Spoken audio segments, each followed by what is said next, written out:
Hello, everybody. We got a great crew here today. We've got four former University of Miami players, all former #1 draft choices. And with the draft coming up here in just a couple of days, we thought we'd gather everybody around the table here, a little round table. We have Bryant, McKinnie, we have Russell, Maryland, Mike Rumph, Leon Searcy. Leon, first-round pick in 1992. Mike Rumph, first-round pick in 2002. Bryant McKinnie, first-round pick in 2002. Russell, Maryland, first-round pick in 1991. And so, fellas, how's everybody doing? Everybody's doing pretty good. Yeah, we're doing well. It's kind of locked down here at our homes. Let me toss this out to you. Where were you? Because there's different times. The draft now, if we were not all in our homes, the draft has become such a big show with all the guys going to New York or to the location of the draft has become a really big deal. Do you remember where you were on draft day? Russell, do you remember where you were? I do, and thank you for letting the old guy go first. I respect the elders. It was a stormy and cold or windy day in 1991. Back then, they had a couple people go to New York, a couple of select. It wasn't the big production that it is now, 29 years later. They had a couple guys that they picked to go to New York. They had asked me to go to New York. However, my agent at the time had suggested that we come to his offices out in California, bring everybody to my offices and have a big party out in Southern California. So that's what we did. Russell, of course, is the first pick of the draft. Brian, remember you were the 7th pick of the draft, so you didn't have to wait too long either. No, I actually went to New York. It was right after the 9/11, so they took us on a tour to like fire stations and police. We went like a little tour of the city of New York. Of course, draft day was on a Saturday back then in New York. It didn't really seem too long. I guess being the 7th pick, and then you go up there. At the time it was Tagliabue. Take pictures with him, and you go right to press and do a whole bunch of interviews, and then from there it's like a flight waiting for you. And I was off to Minnesota. Leon, what was it like for you going to the Pittsburgh Steelers? Here you are from the University of Miami. Now you're going to go to the Steel City. Oh, well, when I got drafted, it's kind of like Russell. I mean, the draft was at noon. I was invited to New York. They only allowed you to bring 3 other people. And most of my family lived in Orlando, so it was like a Tribe Called Quest that I couldn't take to New York with me. So we decided just to have a barbecue outside my mom's house. And it's kind of crazy because I woke up early that morning. Me and my dad walked the neighborhood, kind of reminiscing on where I grew up and how I grew up. And when we got back to the house at about 8:30, there was trucks and media people all outside the front yard and everything. And I remember walking towards the house telling everybody, look, I'm not doing any interviews. And Stuart Scott was a sportscaster in Orlando before he went to ESPN. And I gave Stuart Scott the first interview when I got drafted from the Steelers. And I was trying to figure out how I would play the University of Miami, how the hell I was going to survive Pittsburgh Steelers weather. I needed more than a coat. I needed insulation. Mike, you went to San Francisco. What do you remember about your draft day? So it was in Boynton Beach.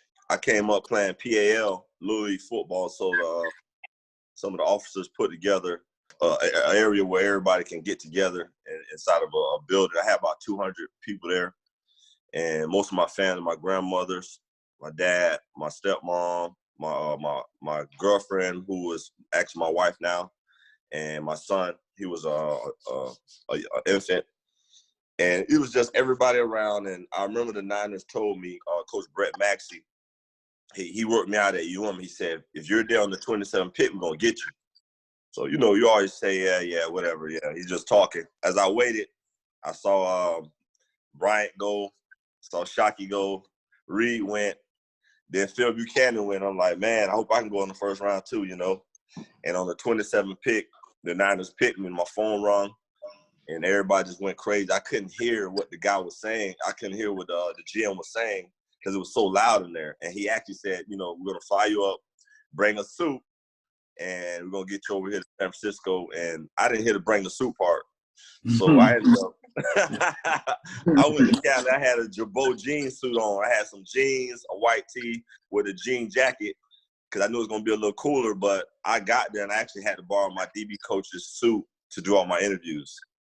So you dressed like a boy band to your. Did I hear Jabos? Jabos, bro, Jabos, the jacket and the pants are matched. I know those coaches laughed at me, boy. They didn't laugh. They laughed at me a little bit in my face, but behind my back, they probably was dying. Who do you guys think was the most emotional on draft day? I know you all had emotions, but and you guys all know each other. You were teammates at different times. Who do you think was the most emotional? Well, I can tell you this. I mean, I had all my family around, and they were pretty emotional. I mean, it was a big deal because I had pretty much known that I was possibly going to be drafted first. On that morning, that night before, you know, I had talked to my father. We had a deep conversation. I talked to my agent, and at the time, if you guys can remember, everybody's #1 pick was Rocket Ismail from Notre Dame. He's a fabulous wide receiver out of Notre Dame. But Rocket, fortunately for me, had chosen to forego the NFL and go to the CFL. He signed a deal with the Toronto Argonauts, which paved the way for me being #1 pick. And of course, Jimmy Johnson, former Miami coach, now the Dallas Cowboys, who had acquired the first pick. When we had our pro day at Miami, Jimmy Johnson came to Miami and he pulled me aside and said, "Russell, you know, you've done some good things here, man, and you've come a long way, and we may come and get you in April." And I was like, "Oh, shucks, Coach. I appreciate it. I appreciate it." Little did I know, a couple days before the draft, that they would slide up to #1, and you know, seriously thinking about really getting me. And I was like, "Whoa, I could be #1 pick."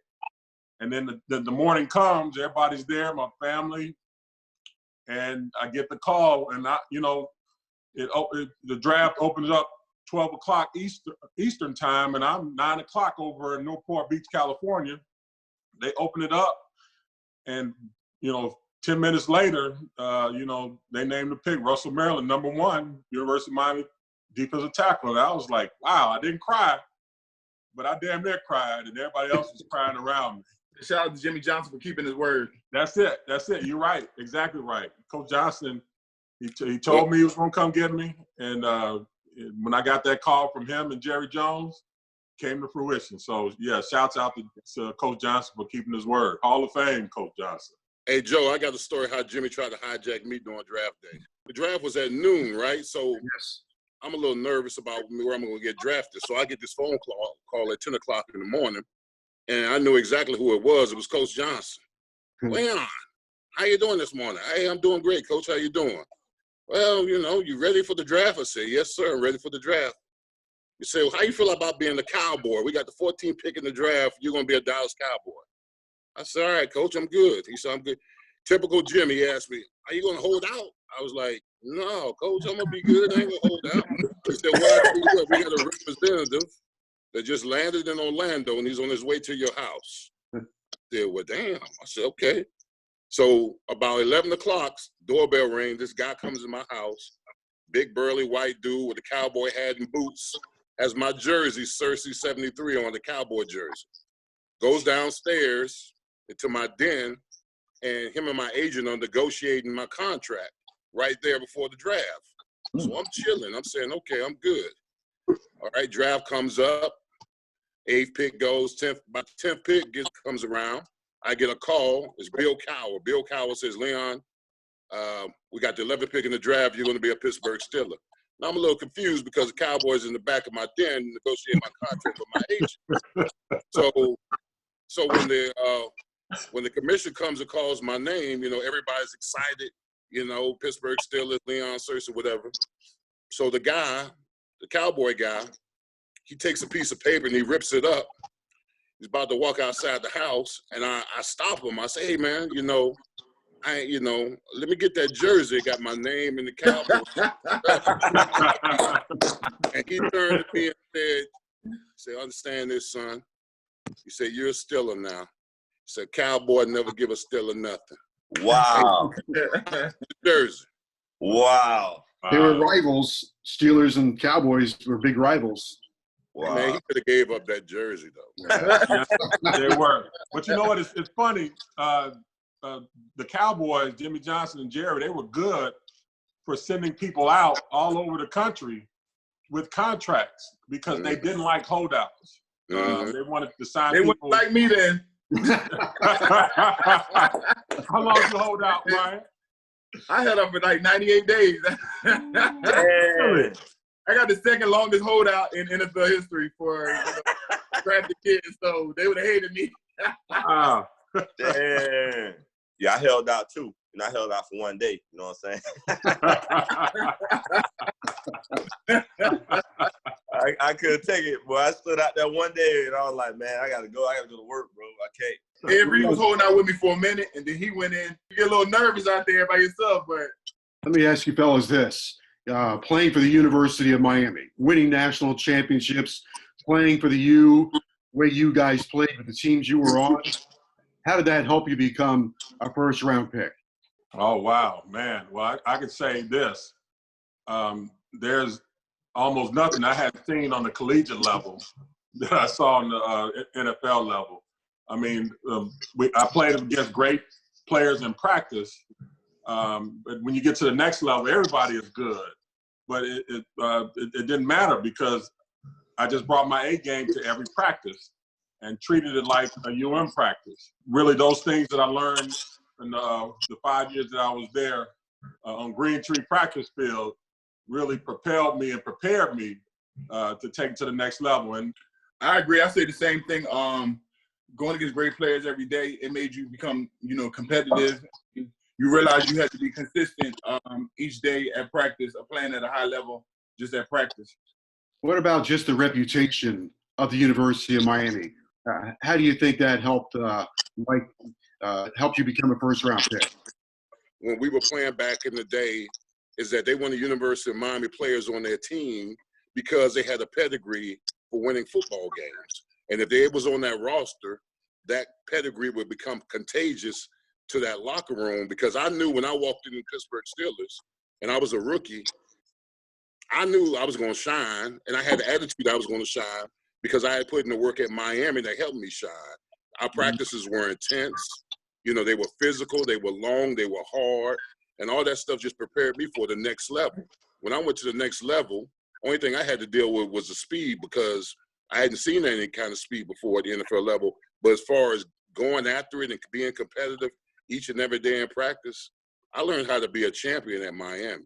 I got traded to the Redskins, and their whole culture embraced Miami Hurricane players. I had never seen it like that. Clint Portis, Sean Taylor, Rocky McIntosh, Santana, and myself were kind of treated a little differently in a better way. Like, these guys are Hurricanes. And more than anyone, Sean and Clint, the whole culture almost evolved around the fact that, we were built to be champions, and we were brought there to win, help them win. I had, when I got to the Niners, our Blaze scene was there already. So they kind of got a identity of what the Niners were like. And later on, Frank Gore came my last year. Frank was there. So they a lot of them embraced the culture. But in the locker room, there's a lot of hate, boy. Every weekend. What happened to your team? Your team, y'all did. When we do good, nobody don't have nothing to say. They watch our team heavy. And I'm agreeing with Mike.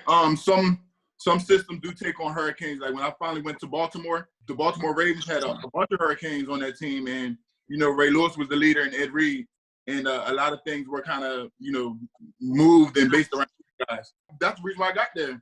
They went up there and they told Ozzie, hey, bring him in. We need him. We'll become champions. And Ray Lewis is a prophet. Did you feel extra pressure? How much pressure did you feel being a first-round pick when you got to your teams?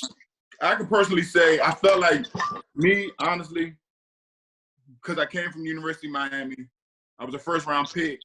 I think that a lot of people, when I got there, thought I knew how to be pro already when, I've never been a pro.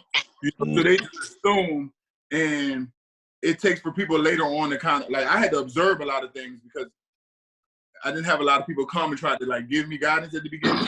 They just assumed I knew what to do already, I guess, because, all the different guys that came from the University of Miami. So I had to observe a lot of things.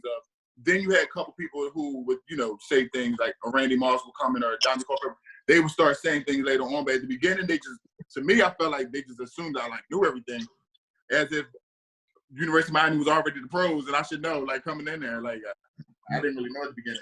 Joe, I tell you what, you talk about pressure. Be the #1 pick and walk into a locker room the first day.